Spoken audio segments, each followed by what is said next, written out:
Hello everyone, welcome to my channel Indian mom in Canada. Neha, कैसे हैं आप सब? उम्मीद करती हूँ आप सब बहुत अच्छे होंगे। मैं भी बहुत अच्छी हूँ। तो जी, आज मैं आपके सामने एक बहुत ही इम्पोर्टेंट और ज़िंदगी को अच्छे नज़रिए से देखने वाली वीडियो लेकर आई हूँ। मैं आपको एक स्टोरी सुनाऊंगी बहुत अच्छी सी। देखिए, ज़िंदगी में ना लोग जैसा सोचते हैं उनको वैसी ही चीज़ें मिलनी और दिखनी शुरू हो जाती हैं। तो ये लोगों का नज़रिया होता है कि हम किसी भी चीज़ को किस तरीके से देखते हैं। कहते हैं कि जैसा खाए अन्न वैसा होए मन, है ना? तो हर चीज़ इसी चीज़ पर डिपेंड करती है कि आप क्या खा रहे हो, कहाँ पर जा रहे हो, कैसे लोगों से मिल रहे हो। तो आप उस तरह की वाइब्रेशंस ही पकड़ते हो और अपने मन को आप जैसा बना लोगे वो भी उसी तरीके से रिस्पॉन्ड करना शुरू करेगा। मन ही नहीं, आपका शरीर भी। तो जी, अभी स्टोरी शुरू करते हैं। एक बार की बात है कि बुद्धा जी को पता चलता है एक व्यक्ति से कि आपका एक शिष्य बहुत ज़्यादा बीमार है और वो अपने अंतिम समय में आपको मिलना चाहता है। तो बुद्धा जी को सुनकर बहुत दुख हुआ। तो उन्होंने कहा कि चलो मैं उससे मिलकर आता हूँ।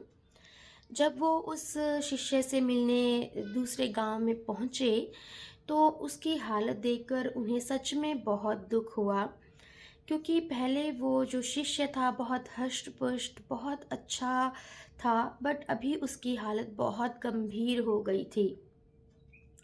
तो बुद्धा जी ने पूछा कि ऐसा कैसे हुआ? तो उनके शिष्य ने बताया कि इस गांव के लोग बहुत बुरे हैं, बहुत ही निर्दयी हैं। मैं जहाँ पर भी भिक्षा के लिए जाता हूँ, दरवाज़ा मेरे मुंह पर बंद कर देते हैं या फिर मुझे भिक्षा नहीं देते। ऐसा बहुत समय से चल रहा है और जिसके चलते मुझे भरपेट खाना नहीं मिलता और मेरी ये हालत हो गई है। तो बुद्धा जी ने कहा कि चलो, जब तक तुम ठीक नहीं हो जाते मैं तुम्हारे साथ ही रहूँगा। वो कहता नहीं, आप यहाँ पर मत रहिए। जिस तरह से मेरे शरीर की हालत हुई है आपके साथ भी ऐसा हो जाएगा, सो मैं नहीं चाहता कि आपके साथ ऐसा हो। बुद्धा जी कहते हैं कि तुम चिंता मत करो, जो ये शरीर है ये नाशवान है, एक ना एक दिन इस शरीर को मिट्टी में मिल जाना है। सो तुम मेरी चिंता मत करो, बस अपने स्वास्थ्य की तरफ ध्यान दो। सो नेक्स्ट डे जब बुद्धा जी भिक्षा के लिए जाते हैं और वो आते हैं तो उनके साथ बहुत सारे पकवान होते हैं, बहुत अच्छी चीज़ें, बहुत अच्छा फूड उनके पास होता है। वो बोलता है कि बुद्धा जी, आप कौन से गांव में गए जो आपको भिक्षा में इतने अच्छे अच्छे पकवान मिले हैं? तो बुद्धा जी उसे बताते हैं कि मैं इसी गांव से ही भिक्षा लेकर आया हूँ।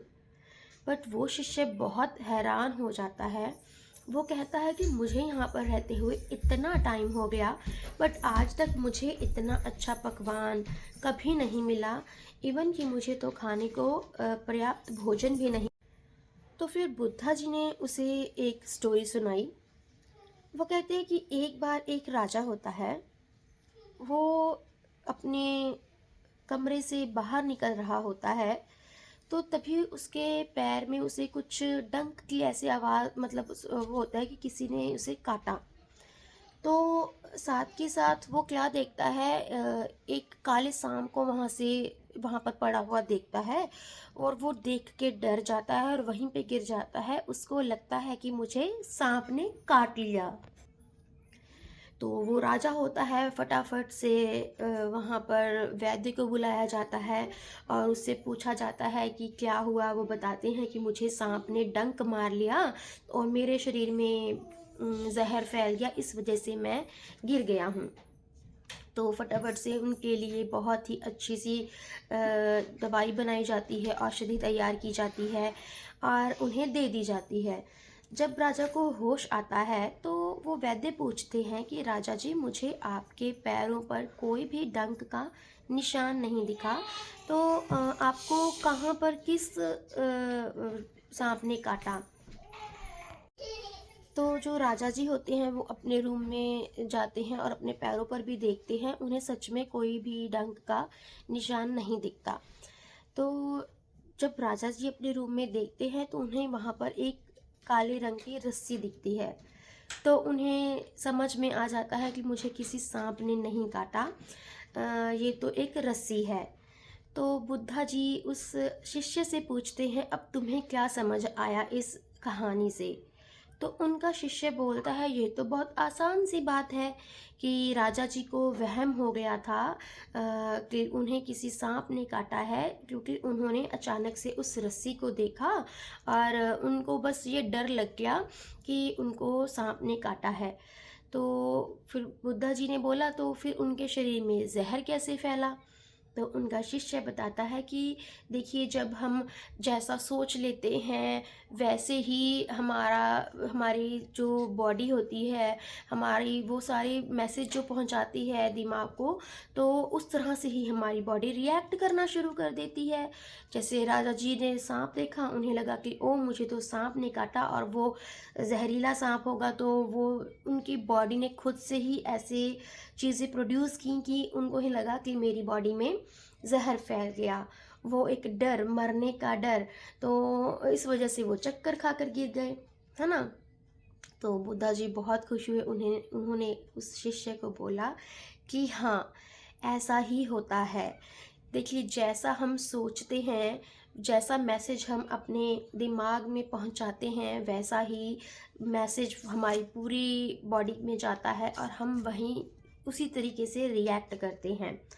तो शिष्य को ये बात अच्छे से समझ आई और बुद्धा जी ने बोला कि हाँ, तुमने जब भिक्षा मांगनी शुरू की होगी तो तुम्हारा एक्सपीरियंस जो था, तुम्हें ऐसे लोग मिले होंगे जो एक दो बार तुम्हें देखकर उन्होंने अपना दरवाज़ा बंद कर लिया या तुम्हारे साथ अच्छा व्यवहार नहीं किया। पर इसका मतलब ये नहीं कि गांव के सभी लोग ऐसे हैं, है ना? कि अगर कोई एक अच्छा व्यवहार नहीं करता तो हम पूरी गांव को उसके लिए दोष नहीं दे सकते। मैं भी उसी गांव में भिक्षा लेने गया, पर हाँ, जब मैंने भिक्षा मांगनी शुरू की उससे पहले मैंने अपने मन को कहा कि ये गांव बहुत अच्छा है, यहाँ के लोग बहुत अच्छे हैं, बहुत दयालु हैं और सभी अच्छे से व्यवहार करते हैं। तो मैं जैसा सोच कर गया था मुझे वैसे वैसे ही लोग मिले और मैंने वो चीज़ें अपने मन को समझाई तो मुझे इस तरह से भिक्षा मिली।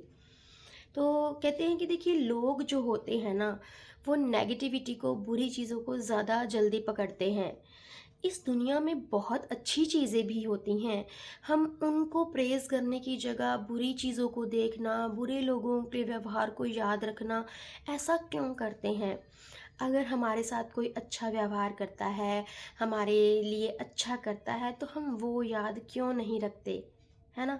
अगर हम बुरी चीज़ों को छोड़कर अच्छी चीज़ों पर फोकस करें, तो हमारी लाइफ कितनी अच्छी हो जाएगी।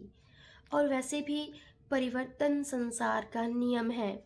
अगर हम ये चीज़ अपने माइंड में फिट कर लें तो हमें हर चीज़ अच्छी लगेगी। अच्छा समय भी आता है, बुरा समय भी आता है। बुरे समय में बस ये सोच लेना चाहिए कि ये भी जल्दी चला जाएगा, क्योंकि संसार तो परिवर्तनशील है ना? अगर खुशियाँ बहुत समय तक नहीं रहती तो बुरा वक्त भी बहुत समय तक नहीं रहेगा। तो ये सोचकर उनका शिष्य है वो एकदम से अच्छा हो गया, क्योंकि हर चीज़ हमारे यहाँ पर होती है। कई लोग अपनी छोटी सी बीमारी को भी बहुत बड़ा बना लेते हैं और कई लोग अपनी बड़ी बड़ी बीमारियों से भी लड़ जाते हैं, क्योंकि वो सोचते हैं कि या अच्छा समय भी आएगा। इसीलिए हमें अपने विचारों को पॉजिटिव रखना है। जैसा सोचोगे वैसा ही आपको मिलेगा। जिस चीज़ से आप अट्रैक्ट होगे वही चीज़ आपको मिलेगी या आपको अपने चारों तरफ वही चीज़ें देखने को मिलेंगी। तो अब ये कहानी से आपको क्या शिक्षा मिलती है, प्लीज़ मुझे कमेंट बॉक्स में बताइएगा। अगर आपको ये स्टोरी अच्छी लगी हो तो इसे लाइक कीजिएगा, शेयर कीजिएगा और मेरे चैनल को सब्सक्राइब कीजिएगा। मैं मिलती हूँ अपनी नेक्स्ट वीडियो के साथ। Till then bye, stay happy and healthy and yes, thanks for watching.